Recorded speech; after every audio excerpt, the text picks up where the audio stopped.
আচ্ছা, এখানে আমি তোমাদের ক্লাস 9-এর 18 প্রশ্নমালার 15 নম্বর অঙ্কটা বোঝাচ্ছি। তোমরা যদি কোষে দেখি 18 বা অধ্যায় 18 অর্থাৎ তোমাদের টেক্সট বইয়ে 260 পৃষ্ঠায় 15 নম্বর অঙ্কটা লক্ষ্য করো, সেখানে কি বলেছে একটু লক্ষ্য করো। একটা চিত্র দিয়েছে, চিত্রের মধ্যে বলেছে নিতু একটি বর্গক্ষেত্র ABCD এঁকেছে যার প্রতিটি বাহুর দৈর্ঘ্য 12 সেমি। অর্থাৎ এখানে যে আমি ছবিটা এঁকেছি, এই ছবির মধ্যে প্রত্যেকটা বাহু AB, BC, CD, AD এগুলো প্রত্যেকেই কত করে 12 সেমি করে। এবং আমার বোন পাশের ছবির মতো A, B, C O D বিন্দুকে কেন্দ্র করে 6 সেমি দৈর্ঘ্যের ব্যাসার্ধের 4টি বৃত্তচাপ এঁকেছে। ঠিক আছে, অর্থাৎ এখানে যে ছবিটা বলেছে কথার সঙ্গে বুঝবে, আমি যদি এটাকে কেন্দ্র করে এটার ডিস্টেন্স হবে 6 সেমি, এখানেও এটা 6 সেমি, মানে আমি যদি 6 সেমি মাপ নিয়ে যদি একটা বৃত্ত আঁকি, বৃত্তটা পুরোটা আঁকা হয়নি, কিছুটা আঁকা হয়েছে। এখানে একটা বৃত্ত আঁকা হয়েছে, এখানে একটা বৃত্ত, এদিকে বৃত্তের এইটুখানি অংশকে খালি নেওয়া হয়েছে। ঠিক আছে, এটাকে বৃত্তচাপ বলা হচ্ছে।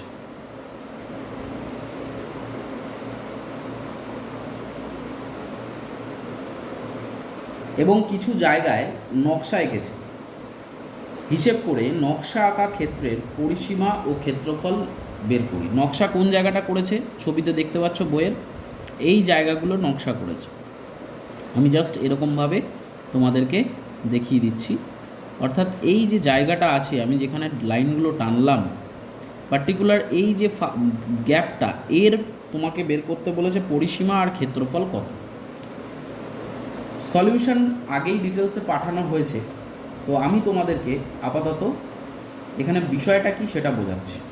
এখানে প্রতিটা বৃত্তকলার পরিসীমা কত হবে, প্রতিটা বৃত্তকলার পরিসীমা অর্থাৎ তোমাকে এইটুখানি অংশের দৈর্ঘ্য কত হবে, এই অংশ এখান থেকে এইটুখানি বা এখান থেকে এইটুখানি, যদিও ছবিতে দেখবে এই পার্টগুলো প্রত্যেকটা সেম দৈর্ঘ্যের আছে। আমার এখানে ছোট বড় হয়েছে হাতে এঁকেছি বলে, বইয়ে কিন্তু প্রত্যেকটা পার্ট বৃত্তকলাগুলো প্রত্যেকটা সেম দৈর্ঘ্যের আছে। তো তোমাকে এর দৈর্ঘ্যটা কত হবে সেটা বের করতে গেলে কি করতে হবে,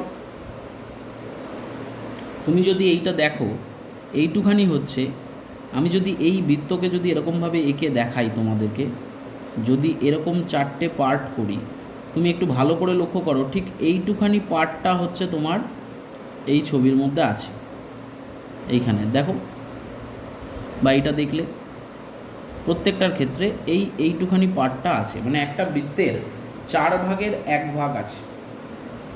ঠিক আছে, তাহলে আমরা যখন পরিধি বের করি, পরিধি মানে তো এইখান থেকে পুরো শুরু করে এই পর্যন্ত যতটা দূরত্ব গেলাম এইটার দৈর্ঘ্য তো বের করি।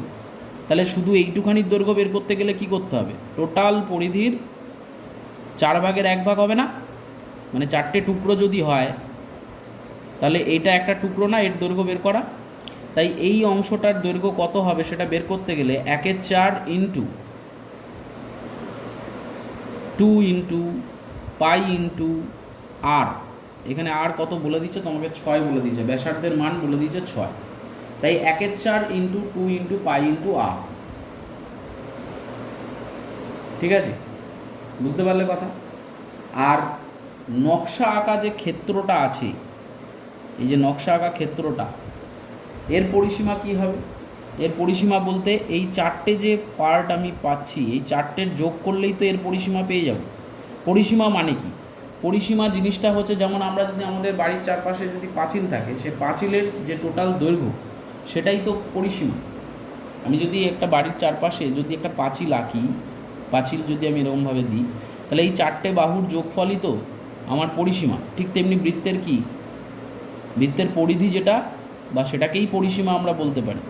তো এখানে আমি যে একটা অংশের দৈর্ঘ্য বের করলাম 1/4 ইন্টু 2 ইন্টু পাই ইন্টু আর করে, একে যদি আমি 4 দিয়ে গুণ করে দিই তাহলে আমি এইটুখানি অঞ্চলের পরিসীমা পেয়ে যাব না? Yes or no? হ্যাঁ নিশ্চয়ই। তাহলে আমাকে বলতে হবে প্রতিটা, এখানে এটা কি বের করলাম, প্রতিটি বৃত্তকলার বৃত্তকলার পরিসীমা।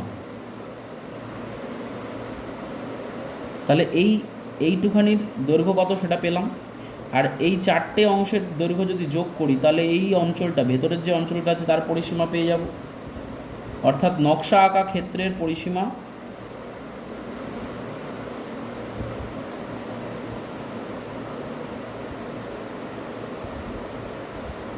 কত হবে? 4 into 1/4 into 2 into pi into 6, 4 4 কেটে দাও, তার মানে কত হবে? 2 ইন্টু পায়ের মান 22/7 ইন্টু 6, গুণ করে দাও, 6 দুগুণে 12, 12 ইন্টু 22 মানে হচ্ছে 264 বাই 7, 264/7। এটাকে ভাগ করলে হবে কত? 3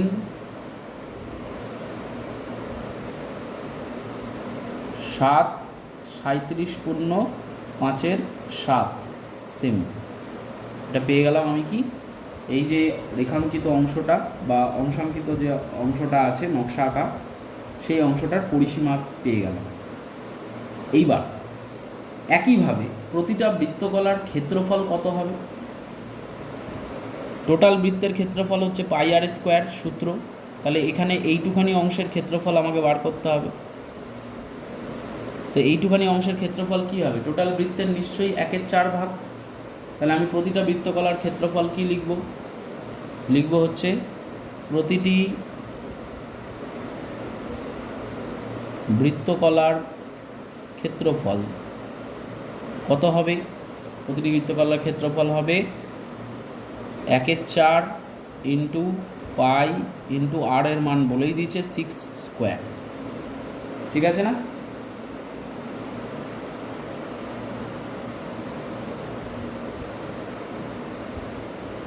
তাহলে একটা বৃত্তকলার যদি 1/4 ইন্টু পাই ইন্টু 6² হয়, তাহলে টোটাল কটা বৃত্তকলা আছে এখানে ছবিতে? 1টা 2টো 3টে 4টে। তাহলে 4টি বৃত্তকলার ক্ষেত্রফল কত হবে? 4টি বৃত্তকলার ক্ষেত্রফল হবে নিশ্চয়ই 4 ইন্টু 1/4 ইন্টু পাই ইন্টু 6², এত বর্গ সেমি। ওকে, এত বর্গ সেমি হবে। এবারে কাটাকুটি যদি করি আমি, এখানে 4 4 তো কেটে যাবে, 22/7 পায়ের মান, আর এটা 6 ইন্টু 6, কাটাকুটি তো কিছু হবে না। তো গুণ করলে কত হচ্ছে? 6 6 36, 36 আর 22 গুণ করব, হবে হচ্ছে 792, 792/7। ঠিক আছে, এবার দেখো ভালো করে, যদি টোটাল বর্গক্ষেত্রের ক্ষেত্রফল থেকে এই 4টে অংশকে বাদ দিয়ে দিই তাহলে কার ক্ষেত্রফল পাবো? এই নকশাটার ক্ষেত্রফল পাবো। তাহলে প্রথমে আমাকে কি করতে হবে? বর্গক্ষেত্রের ক্ষেত্রফল বার করতে হবে। তাহলে বর্গক্ষেত্রের ক্ষেত্রফল কি?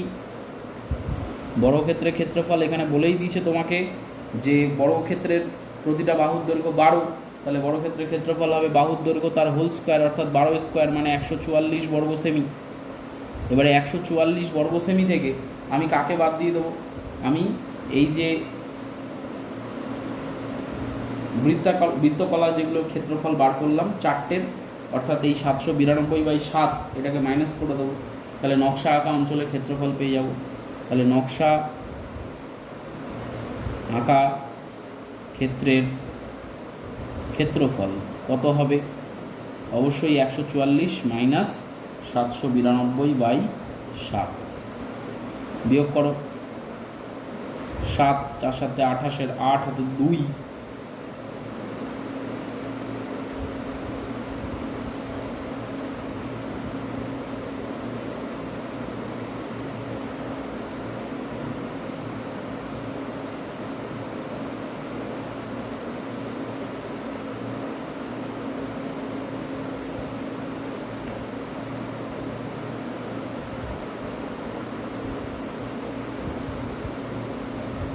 হয়ে গেল 30.67 বর্গ সেমি। এই অঙ্ক কমপ্লিট। আশা করি বুঝতে পেরেছো। এবারে আসছি আমরা 16 নম্বর অঙ্কে। বলছে একটি বৃত্তাকার মাঠের ক্ষেত্রফল 154 বর্গ সেমি।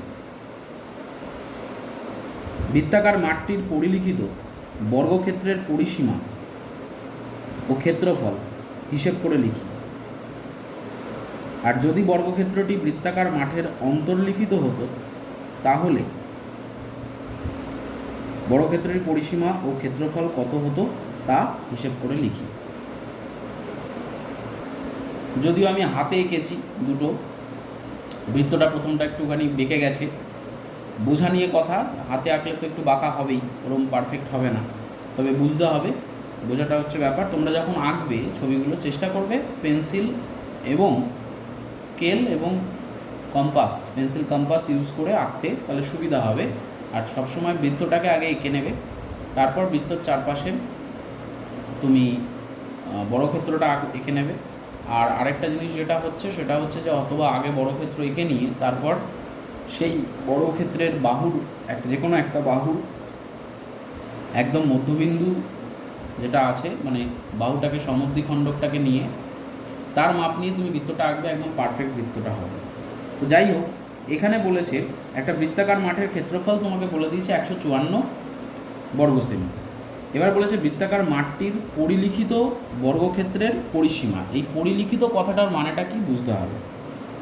পরিলিখিত মানে হচ্ছে বৃত্তাকার মাঠটির পরিলিখিত বর্গক্ষেত্র মানে হচ্ছে বৃত্তাকার মাঠের বাইরের দিকে অবস্থিত, যেটা আমি প্রথম ছবিতে এঁকেছি। বৃত্তাকার মাঠের বাইরের দিকে বর্গক্ষেত্রটা অবস্থিত। পরিলিখিত মানে কিন্তু মনে রাখতে হবে বৃত্তের প্রত্যেকটা বিন্দু কিন্তু বর্গক্ষেত্রকে স্পর্শ করে থাকবে, অবশ্যই করে। প্রত্যেকটা বিন্দু বর্গক্ষেত্রকে স্পর্শ করে থাকবে, এটা কিন্তু মাথায় রাখবে। আর তারপর যেটা বলেছে, এই তোমাকে জানতে চেয়েছে বৃত্তাকার মাঠটির পরিলিখিত বর্গক্ষেত্রটির পরিসীমা আর ক্ষেত্রফল বার করতে, মানে এই যে বর্গক্ষেত্রটা আমি আঁকলাম এই বর্গক্ষেত্রটার পরিসীমা আর ক্ষেত্রফল বার করতে বলেছে। তো আমরা আগে একটা টপিকের দিকে দৃষ্টিটা রাখবো, পরে এই ছবিটার দিকে যাচ্ছি। প্রথমে যদি আমি দেখি এই বর্গক্ষেত্রটার ক্ষেত্রে কি করব, এখানে ধরে নিচ্ছি আমি এই যে বৃত্তাকার মাঠটা আছে তার ব্যাসার্ধ ধরে নিচ্ছি আর, ঠিক আছে। তাহলে বৃত্তাকার মাঠটির যদি ব্যাসার্ধ আর ধরে নিই তাহলে তার ক্ষেত্রফল কি হবে, মাঠটার ক্ষেত্রফল কি হবে, অবশ্যই করে হবে হচ্ছে পাই আর স্কোয়ার, তাই নয় কি, পাই আর স্কোয়ার হবে। এবার দেখো তোমাকে অলরেডি বলে দিয়েছে যে মাঠটার ক্ষেত্রফল কত, পাই আর স্কোয়ার ইজুকাল টু কত বলে দিয়েছে, পাই আর স্কোয়ার ইজুকাল টু বলে দিয়েছে 154, তাই নয় কি। এইবার পায়ের মান বসিয়ে তুমি এখান থেকে আর এর মানটা ইজিলি বের করতে পারবে। 22/7 পায়ের মান, 22/7 আর স্কোয়ার ইজুকাল টু 154। এবার আর স্কোয়ার ইজুকাল টু কী হবে 154 ইন্টু এই 7টা এখানে ভাগ আছে, এদিকে গেলে উপরে গুণ হয়ে যাবে, নিচে 22। 22 দিয়ে যখন 154কে কাটবো তখন হবে 7, তার মানে আর স্কোয়ার বা আর ইজুকাল টু, এটা স্কোয়ারটা যখনই তুলে দেবো তখন √7 × 7। এবার দুটো 7 আছে না, তা দুটো 7-এর জন্য রুটের বাইরে কত চলে আসবে 7, তার মানে আমি পেয়ে গেলাম কত, এখানে বৃত্তটার ব্যাসার্ধ পেয়ে গেলাম 7। এবার বৃত্তাকার মাঠটির পরিলিখিত বর্গক্ষেত্রের বাহুর দৈর্ঘ্য কত, বৃত্তাকার মাঠটির পরিলিখিত বর্গক্ষেত্রের বাহুর দৈর্ঘ্য কত। অ্যাকচুয়ালি দেখো আমরা জানি একটা শর্ত, সেটা হচ্ছে যদি বৃত্তের বাইরে বা বৃত্তাকার কোনো ক্ষেত্রের পরিলিখিত যদি কোনো বর্গক্ষেত্র হয় তাহলে বৃত্তের ব্যাস যা হবে বর্গক্ষেত্রের বাহুর দৈর্ঘ্য তাই হবে। আবার বলছি, যদি বৃত্তের পরিলিখিত মানে বৃত্তের বাইরে যদি বর্গক্ষেত্র অবস্থান করে তাহলে বৃত্তের ব্যাসের দৈর্ঘ্য যা হবে বর্গক্ষেত্রের বাহুর দৈর্ঘ্য তাই হবে। তাহলে এখানে বৃত্তের ব্যাসার্ধ আমরা পেয়েছি, অর্থাৎ অর্ধেকটা পেয়েছি, তাহলে ব্যাস কত হবে, নিশ্চয়ই 7 × 2 মানে 2r, ব্যাসার্ধের দ্বিগুণ তো ব্যাস, তাই এখানে কত হবে, বৃত্তের ব্যাস হবে হচ্ছে 7 × 2, বৃত্তের 2 × 7 মানে 14 সেমি। সুতরাং বর্গক্ষেত্রের বাহুর দৈর্ঘ্য কত হবে, এক্ষেত্রে বর্গক্ষেত্রের বাহুর দৈর্ঘ্য হবে 14 সেমি। তাহলে বাহুর দৈর্ঘ্য যখন পেয়েই গেলাম বর্গক্ষেত্রের, তাহলে সেক্ষেত্রে কি লিখতে পারি, বর্গক্ষেত্রের পরিসীমা কত হবে, বর্গক্ষেত্রের পরিসীমা হবে 4 × একটি বাহুর দৈর্ঘ্য, তাহলে 4 × 14 মানে 4 × 14 56 সেমি। আর বলেছে ক্ষেত্রফল, ক্ষেত্রফল কি হবে, ক্ষেত্রফল হবে বাহুর দৈর্ঘ্য ইন্টু বাহুর দৈর্ঘ্য, অর্থাৎ 14 × 14 মানে কত 196 বর্গ সেমি, ইজিলি হয়ে গেল। এরপর এটা তো আমার এই পার্টটা কমপ্লিট, অঙ্কটার একটা পার্ট আমার কমপ্লিট। এইবার যেটা বলেছে সম্পূর্ণ উল্টো বলেছে, অর্থাৎ কি বলেছে, বর্গক্ষেত্রটি বৃত্তে অন্তর্লিখিত, মানে বৃত্তের ভেতরে অবস্থান করছে যখন বর্গক্ষেত্রটি, তখন সেক্ষেত্রে আমাকে বের করতে বলেছে তার পরিসীমার ক্ষেত্রফল। তাহলে মনে রাখবে, বর্গক্ষেত্র যদি বৃত্তের অন্তর্লিখিত হয় তাহলে বর্গক্ষেত্রের কর্ণের দৈর্ঘ্য, এই যে কর্ণ যেটা এঁকেছি এই কর্ণটা সমান সমান বৃত্তের ব্যাস হবে, তাই নাকি? তো বৃত্তের ব্যাস কত বের করে ফেলেছি অলরেডি আমরা, আগের অঙ্ক থেকেই 14 সেমি বের করে ফেলেছি। আগের অঙ্ক থেকেই বৃত্তের ব্যাস আমরা 14 সেমি বের করে ফেলেছি, হ্যাঁ কি না? এখন আমাকে লিখতে হবে এই বর্গক্ষেত্রের কর্ণ বের করার সূত্রটা কি। আমি ধরে নিচ্ছি, ধরি বর্গক্ষেত্রের বাহুর দৈর্ঘ্য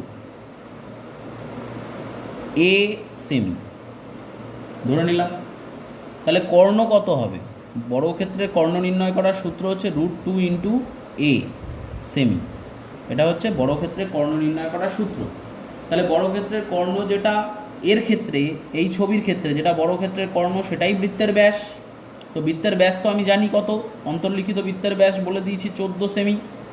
তাহলে যেটা বৃত্তের ব্যাস সেটাই বর্গক্ষেত্রের কর্ণ, অর্থাৎ শর্তানুসারে লিখতে পারি √2a ইজুকাল টু 14, অবশ্যই করে রুটটা কিন্তু 2 এর ওপরে, এর ওপরে নয়, এটা পুরো আলাদা সিঙ্গেল।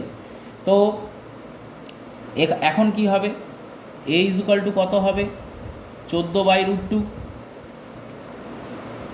এবার নিচে এটাকে বলে করণী, মানে অমূলদ সংখ্যা, তাই নিচে হরের মধ্যে অমূলদ সংখ্যা রাখতে নেই, তাই জন্য আমরা কি করব, সেটা হচ্ছে ওপর নিচে √2 দিয়ে গুণ করে দেবো, √2 দিয়ে ওপর নিচে গুণ করে দিলাম। তাহলে কি হবে, তুমি বলবে √2 উপর থেকে নিচে গুণ করলেন কেন? কারণ √2 গুণ করলে নিচে 2 চলে আসবে, রুটটা উঠে যাবে, আর উপরে 14√2 থাকবে। এবার উপর নিচে কেন গুণ করলেন? কারণ এই √2টা তো ছিল না, আমরা তো জোর করে নিচে গুণ করছি, নিচে গুণ করলে উপরে গুণ করতে হবে, কারণ দেখো কেটে গিয়ে থাকবে না কিছু, এই জন্য উপর নিচে গুণ করতে হয়। তাহলে উপরে হচ্ছে 14√2, নিচে হচ্ছে √2 গুণ করলে 2, 2 দিয়ে 14কে কাটলে 7, তার মানে অ্যান্সার হচ্ছে a ইজুকাল টু 7√2। তার মানে এক্ষেত্রে বর্গক্ষেত্রের বাহুর দৈর্ঘ্য কত, 7√2 সেমি। এবার বর্গক্ষেত্রের পরিসীমা নির্ণয় করার সূত্র কি, আমরা জানি 4 ইন্টু একটি বাহুর দৈর্ঘ্য, এক্ষেত্রে পরিসীমা কি হবে বর্গক্ষেত্রের 4 ইন্টু 7√2, তার মানে কত হবে 4 7 28√2 সেমি। আর ক্ষেত্রফল কি হবে 28√2 সেমি। আর ক্ষেত্রফল কি হবে, ক্ষেত্রফল জানি আমরা বর্গক্ষেত্রের বাহুর দৈর্ঘ্য তার হোল স্কোয়ার, অর্থাৎ 7√2 তার হোল স্কোয়ার, অর্থাৎ 7√2 তার হোল স্কোয়ার মানে 7√2 ইন্টু 7√2। বুঝে নাও, 7 আর 7 যেগুলো রুটের বাইরে আছে তাদেরকে গুণ করো আগে 49, আর রুটের ভেতরে যেটা আছে সে দুটোকে গুণ করো √2 ইন্টু √2, কারণ এগুলো প্রত্যেকটাই গুণ অবস্থায় আছে।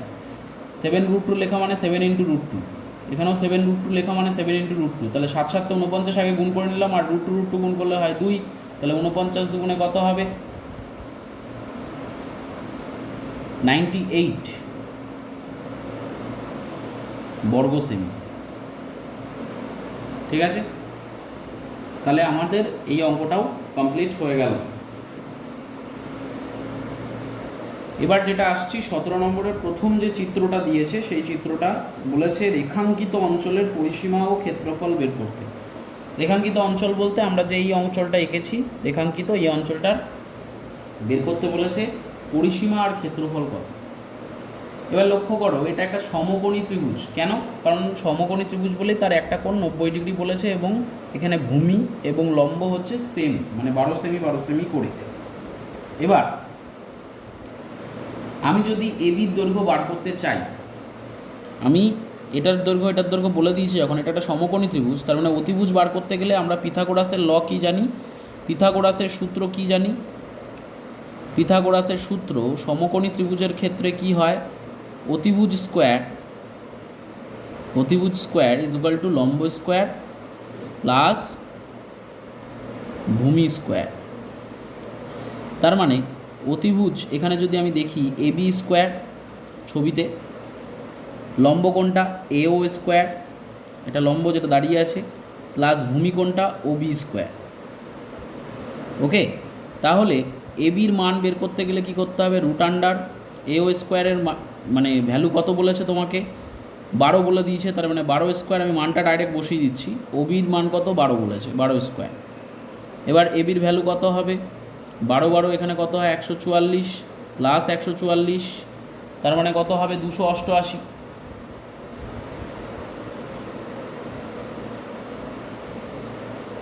AB is equal to 288। এটাকে আবার একটু লেখা যেতে পারে, আচ্ছা 2 × 144। তো এখানে 144 মানে 144-এর বর্গমূল করলে হয় 12, তাই 12টা বাইরে চলে আসবে। রুটের ভেতরে 144 মানে 144কে লেখা যায় তো 12 × 12, দুটো 12-র জন্য একটা 12 বাইরে চলে এলো, রুটের ভেতরে 2 রয়ে গেল, তাহলে 12√2, 12√2। ঠিক আছে, এবির মান বেরিয়ে গেল কত? 12√2। এবার দেখো এই যে √2 এর ভ্যালু আছে, √2 এর ভ্যালু কত? √2 এর ভ্যালু হচ্ছে 1.414। ঠিক আছে, এটা মনে রাখবে, √2 এর ভ্যালু হচ্ছে 1.414। তাহলে 12-র সাথে যদি আমি এই মানটা যদি বসিয়ে দিই, 12 × 1.414 গুণ করে দেবো, গুণ করে দিলে হবে 16.968 সেমি, 16.968 সেমি। ঠিক আছে, এবার যেটা হচ্ছে চাপ এবি এর দৈর্ঘ্য, তার মানে আমি এবির দৈর্ঘ্যটা পেয়ে গেছি, এই যে রেখাটা এবির দৈর্ঘ্য পেয়ে গেছি। এবার চাপ এবি এর দৈর্ঘ্য বের করব। এটা বুঝতে গেলে তোমাকে একটুখানি দেখতে হবে, আমি একটু আলাদাভাবে আঁকছি। যদি আমি এরকম আঁকতাম, তাহলে একটা বৃত্তের টোটাল কত ডিগ্রি কোণ হয়? বৃত্তের কেন্দ্রস্থ কোণগুলোর মান কত? 360 ডিগ্রি নয় কি? তাহলে 360 ডিগ্রি মানে 4টে খণ্ড মিলে হচ্ছে, মানে প্রত্যেকটা খণ্ড কত ডিগ্রি হচ্ছে? 90 ডিগ্রি। Yes or no? তাই তো নাকি? তাহলে অ্যাকচুয়ালি টোটাল বৃত্তের যদি এই চাপটার দৈর্ঘ্য, যদি পুরোটা বৃত্তের চাপের দৈর্ঘ্য অর্থাৎ পরিধির দৈর্ঘ্য বের করি, তখন আমরা 2πr বসাই এবং তার কেন্দ্রস্থ কোণ কত হয়? 360 ডিগ্রি। কিন্তু এখন কেন্দ্রস্থ কোণ কত? আমি তো শুধু এইটুখানিটা দেখছি, এই ছবিটাকেই বড় করে এখানে আঁকা হয়েছে, তাহলে এইটুখানি দেখছি, তার মানে কি 4/1 নিচ্ছি না? তাহলে এবি এর দৈর্ঘ্য কত হবে? আমি এটা একটু পাশে করছি। এবি এর দৈর্ঘ্য, চাপ এবি এর দৈর্ঘ্য, চাপ এবি এর দৈর্ঘ্য কী হবে? অবশ্যই করে হবে 90 ডিগ্রি বাই 360 ডিগ্রি, কারণ আমি টোটাল 360 ডিগ্রির মধ্যে আমি শুধু 90 ডিগ্রি অংশটাকে নিলাম, এবং ইন্টু 2πr। আর এর মান, ব্যাসার্ধের মান কত? এক্ষেত্রে বৃত্তের ব্যাসার্ধের মান কোনটা হবে? এইটা হবে, তাই নয় কি? 12 সেমি। তাহলে 2π × 12, তাহলে আলটিমেট কত হচ্ছে? 90কে যদি আমি কত হবে? 1/4 × 2 π × 12, 4 দিয়ে 12কে কাটলে 3, তার মানে 3 × 2 = 6π হচ্ছে। 6π মানে কি? 6 × 22/7। এবারে গুণ করে দেখো, 132/7 হবে। 6 × 22 করলে কত হয়? 132/7। এবার 132কে যখন 7 দিয়ে ভাগ করব, তখন বেরোবে 7 × 7,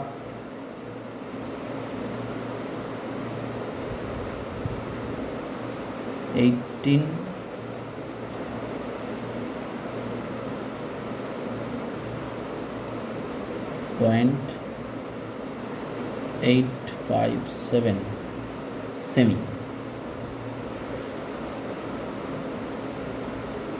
ঠিক আছে, তাহলে রেখাঙ্কিত অঞ্চলের পরিসীমা কত হবে? পরিসীমা মানেই হচ্ছে এই অঞ্চলের এই বাহুটার যে দৈর্ঘ্য বেরিয়েছে সেটার যোগ প্লাস এই চাপের যোগ। তো বাহু এটা বেরিয়েছে, মানে 16.968 বেরিয়েছে বাহুর দৈর্ঘ্য, এবি বাহুর দৈর্ঘ্য। আর চাপ এবি এর দৈর্ঘ্য কত বেরিয়েছে? চাপ এবি এর দৈর্ঘ্য বেরিয়েছে 18.5857, দুটোকে যোগ করে দেবো। তাহলে লিখব কি, সুতরাং রেখাঙ্কিত অঞ্চলের পরিসীমা ইজুকাল টু কত হবে, 16.968 প্লাস 18.857, যোগ করে দাও। যোগ করলে হবে হচ্ছে 35.825।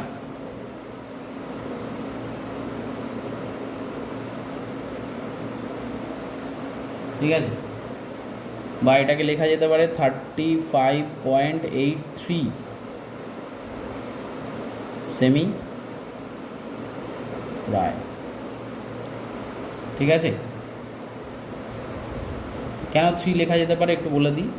দশমিকের পর শেষ যে ডিজিটটা দেখছি তার আগের সংখ্যা কত আছে, 2। তাহলে শেষ ডিজিটটা যদি 5 বা 5-এর থেকে যদি বড় হয় তাহলে ঠিক আগের সংখ্যার সাথে 1 যোগ করে আমি লিখতে পারি, অর্থাৎ 35.83 সেমি প্রায় হচ্ছে রেখাঙ্কিত অঞ্চলের পরিসীমা। আর কি বের করতে বলেছে, ক্ষেত্রফল বার করতে বলেছে। ক্ষেত্রফলটা ঠিক একইভাবেই আমরা বার করব। কীরকমভাবে, এই অঞ্চলের ক্ষেত্রফল বার করতে বলেছে।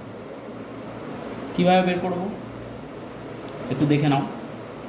এখানে ও A B বৃত্তকলা, O A B এর বৃত্তকলাটার প্রথম ক্ষেত্রফলটা আগে বের করে নিতে হবে। পুরো বৃত্তকলাটার ক্ষেত্রফল কত হবে দেখো আমি করছি, যদি চিত্রটা আরেকবার ভালো করে বুঝে নাও, মানে আমি এই পুরো অঞ্চলটার ক্ষেত্রফল বার করছি, ও এ বি। ঠিক আছে, বৃত্তকলা ও এ বি, এই বৃত্তকলাটার ক্ষেত্রফল আমি বার করব। কীভাবে বের করব দেখে নাও। ও এ বি বৃত্তকলার ক্ষেত্রফল কত হবে, 90/360 ডিগ্রি ইন্টু পাই ইন্টু, এটা তো একই ব্যাপার বুঝতে পারছো, 360 ডিগ্রি টোটাল কোণের মান হয়, তার মধ্যে আমি শুধু 90 ডিগ্রি পোর্শনটা নিয়ে করছি, অংশটার ক্ষেত্রফল বার করছি। আর আমরা জানি বৃত্তের ক্ষেত্রফল কি, পাই আর স্কোয়ার। তাহলে আর এর মান তো বলেই দিয়েছে, বৃত্তের ব্যাসার্ধ 12, যেটা আমরা এক্ষুনি দেখলাম এই অঞ্চলটা 12। তো এইভাবে আমরা ক্ষেত্রফলটাকে বার করব। দেখে নাও, কাটাকুটি করলে 4, তার মানে 1/4 ইন্টু 22/7 ইন্টু 12 ইন্টু 12, একটু সিম্পলিফাই করে নিলাম। ঠিক আছে, এবার যদি আমরা কাটাকুটি করি, 4 দিয়ে করলে 3, তাহলে 3 × 36, 36 ইন্টু 22, 36 ইন্টু 22 হবে 792/7, নিচে আছে 7, এত বর্গ সেমি। ঠিক আছে, এবার আমি শুধুমাত্র ত্রিভুজ অংশটার ক্ষেত্রফল বার করব, ত্রিভুজ এ ও বির ক্ষেত্রফল। তাহলে ত্রিভুজ এ ও বির ক্ষেত্রফল কি হয়, তোমরা আগে 15 প্রশ্নমালায় কোষে দেখি 15তে জানো যে সমকোণী ত্রিভুজের ক্ষেত্রফল নির্ণয় করার সূত্রটা কি, হাফ ইন্টু ভূমি ইন্টু উচ্চতা, হাফ ইন্টু এখানে ভূমি 12, উচ্চতাও 12, তা 2 দিয়ে কাটলে 6 × 12 মানে 6 × 72 বর্গ সেমি। তাহলে এই টোটাল অঞ্চলটা থেকে আমি যদি ত্রিভুজটাকে সরিয়ে দিই তাহলে তো এই রেখাঙ্কিত অঞ্চলটার ক্ষেত্রফল বেরিয়ে আসবে নাকি। তাহলে আমরা কি করব, 792 সুতরাং লিখব কি, রেখাঙ্কিত অঞ্চলের ক্ষেত্রফল, রেখাঙ্কিত অঞ্চলের ক্ষেত্রফল কত হবে, 792/7 - 72। তাহলে এখানে কি করব, বিয়োগ করলে আমি ডাইরেক্ট করে দিচ্ছি এটাকে,